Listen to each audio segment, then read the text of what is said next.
আগামী শনিবার অনুষ্ঠিত হচ্ছে ঐতিহাসিক জগন্নাথ দেবের স্নান পর্ব। আগামী 22 জুন শনিবার ঐতিহাসিক মাহেশ জগন্নাথ দেবের 628তম স্নানযাত্রা উৎসব অনুষ্ঠিত হচ্ছে। এই উপলক্ষে মাহেশ জুড়ে সাজো সাজো রব পড়েছে। ওই দিন সকাল 6:20 প্রভু জগন্নাথ দেব বলরাম এবং সুভদ্রা মাকে মূল মন্দির থেকে নিয়ে আসা হবে মন্দির সংলগ্ন স্নান মন্দিরে। এবারে স্নানযাত্রা একটু অন্যরকম ভাবে হচ্ছে। এদিন সকালবেলা 3 বিগ্রহকে স্নান মন্দিরে নিয়ে এসে সকাল 6:20 দেড় মণ দুধ এবং ঘোড়া ঘোড়া গঙ্গাজল দিয়ে স্নান করানো হবে প্রভু জগন্নাথ দেব বলরাম এবং সুভদ্রা মাকে। অন্যবার জগন্নাথ দেব স্নান পর্ব সেরে তিনি প্রবেশ করেন মূল মন্দিরে গর্ভগৃহে এবং তারপর এই মন্দিরের দরজা বন্ধ হয়ে যায় এবং 15 দিন তিনি ভক্তদের লোকচক্ষুর আড়ালে থাকেন। এই সময় তার জ্বর আসে এবং 15 দিন তিনি ভক্তদের দর্শন দেন না। কিন্তু এবার একটু অন্যরকম ভাবে হচ্ছে স্নানযাত্রা উৎসব অনুষ্ঠিত হচ্ছে। তিথি মতে জগন্নাথ দেব ট্রাস্টি বোর্ডের সম্পাদক পিয়াল অধিকারী জানান যে এবারে স্নান পর্বের পর প্রভুকে রাজবেশে সাজানো হবে এবং স্নান মন্দিরে বিরাজমান থাকবেন 3 বিগ্রহ। এই উপলক্ষে বিশাল মণ্ডপ বানানো হয়েছে যাতে প্রচুর মানুষ এসে এই বিরল এই উৎসব দেখতে পারেন। এইখানেই অপরাহ্নে তাকে অন্ন ভোগ দেয়া হবে এবং সন্ধ্যাবেলা বৈকালিক শীতলের পর প্রভুর জ্বর আসবে তাকে নিয়ে যাওয়া হবে মূল মন্দিরে গর্ভগৃহে এবং তারপরে তিনি বিশ্রামে চলে যাবেন। এই সময় তার একাধারে যেমন চিকিৎসা চলবে তার সঙ্গে সঙ্গে তাকে নতুনভাবে রাঙিয়ে দেয়া হবে ভেষজ রঙে। এই উৎসবকে বলা হয় নবযৌবন। সেই নবযৌবন উৎসবের দিন 6 জুলাই আবার তিনি দর্শন দেবেন ভক্তদের মাঝে এবং তারপরের দিন অর্থাৎ 7 জুলাই জগন্নাথ দেব বলরাম এবং সুভদ্রা মা ঐতিহাসিক মাহেশের রথে চড়ে তিনি রওনা দেবেন মাসির বাড়ির উদ্দেশ্যে। অনুষ্ঠিত 628 বছরের প্রাচীন ঐতিহাসিক মাহেশের সোজা রথযাত্রা। এই উপলক্ষে বাংলাদেশের বিভিন্ন স্থান থেকে লক্ষ লক্ষ ভক্তগণ ছুটে আসেন মাহেশে এবং জগন্নাথের আশীর্বাদ নিয়ে তারা ফিরে যান। এদিনের সাংবাদিক সম্মেলনে পিয়াল বাবু ছাড়াও উপস্থিত ছিলেন প্রধান সেবায়িত সৌমেন অধিকারী, মন্দির ট্রাস্টি বোর্ডের সভাপতি পুর সদস্য অসীম পণ্ডিত, অরুণাভ অধিকারী সহ অন্যান্য কর্মকর্তাগণ। আমি জগন্নাথ মহাপ্রভু শ্রীচরণে প্রণাম জানিয়ে ভক্তবৃন্দদের আমি প্রণাম জানিয়ে এবছরের রথযাত্রা উৎসব যেন সর্বাঙ্গীনভাবে সাফল্যমণ্ডিত হয় এই কামনা করি জগন্নাথ মহাপ্রভুর কাছে। কথিত আছে নীলাচলে পুরুষোত্তম জগন্নাথ নাম, সেই নাম প্রকট হয় মাহেশের ধাম। নিত্য পূজা, নিত্য ভোগ, নিত্য স্বাস্থ্যপাত, ভক্তজনে জানে তাই মাহেশ শ্রীপাদ। এবছরের 628তম মাহেশের ঐতিহাসিক স্নানযাত্রা উৎসব এবং রথযাত্রা উৎসব আমরা পালিত করতে চলেছি। আগামী 22 জুন শনিবার আমাদের সকাল 6:20 আমাদের স্নানযাত্রা উৎসব শুরু হবে।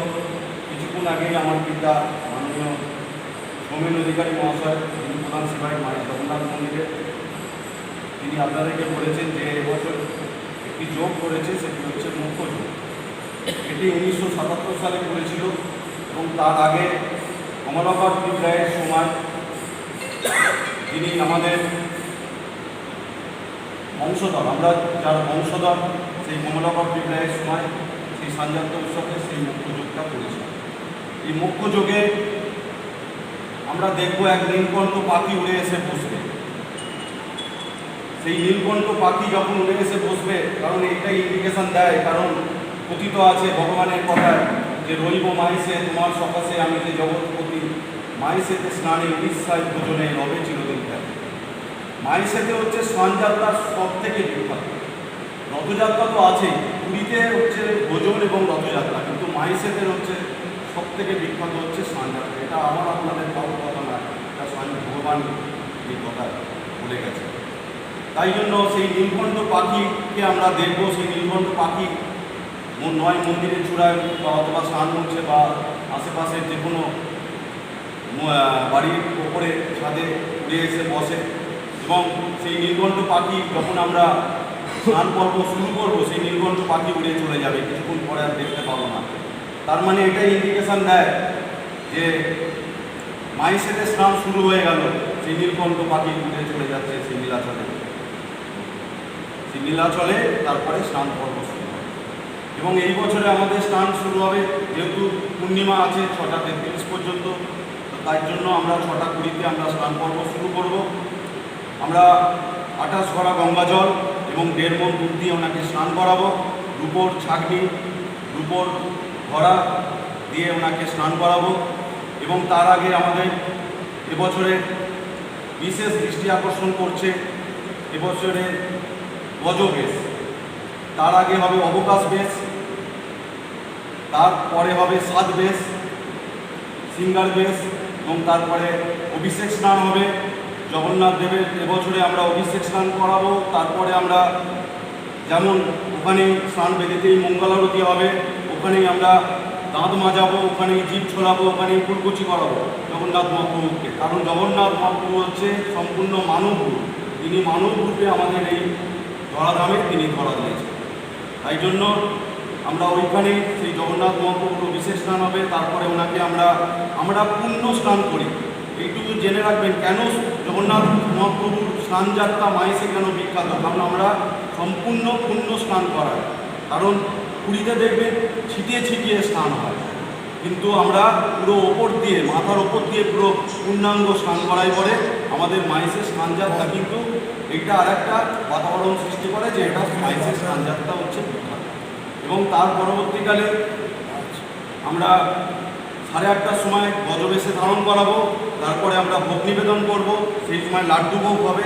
এবং তার পরবর্তীকালে 12টার সময় আমাদের গজবেশের ভোগ হবে, বিকেল 4টের সময় আমাদের বৈকালী ভোগ হবে এবং তার পরবর্তীকালে সন্ধ্যা 6টার সময় আমাদের সন্ধ্যা আরতি হবে এবং সেই দিন আমাদের অন্নভোগ সন্ধ্যেবেলা হবে।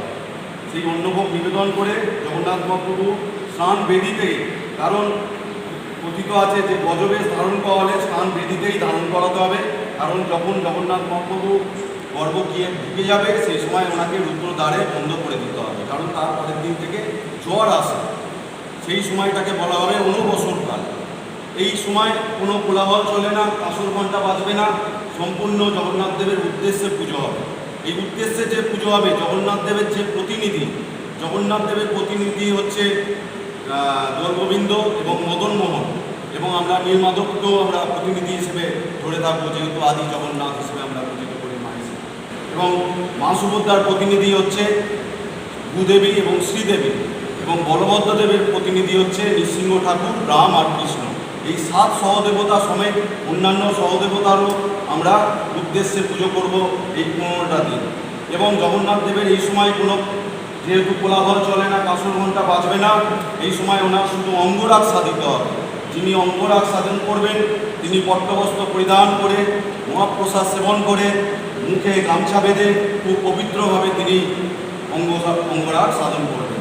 এবং তার পরবর্তীকালে বিভিন্ন জায়গা থেকে কবিরাজরা আসবেন, ওনাকে পাচন দেবেন, সেই পাচন খেয়ে জগন্নাথ দেব সুস্থ হয়ে উঠবেন। এবং এই অঙ্গরাগ যে সাধিত হয় সম্পূর্ণ ভেষজ রঙে, কোনো রকম কেমিক্যাল রং ব্যবহার করা হয় না। যেমন কাইমিচি থেকে আটা, গাজর লতা থেকে কালি, কালো ভুসি থেকে কালো রং, সাদা শঙ্খ ঘষে সাদা রং, পুনম থেকে লাল রং ইত্যাদিভাবে আমরা ওনার অঙ্গরাগ সাধন করি।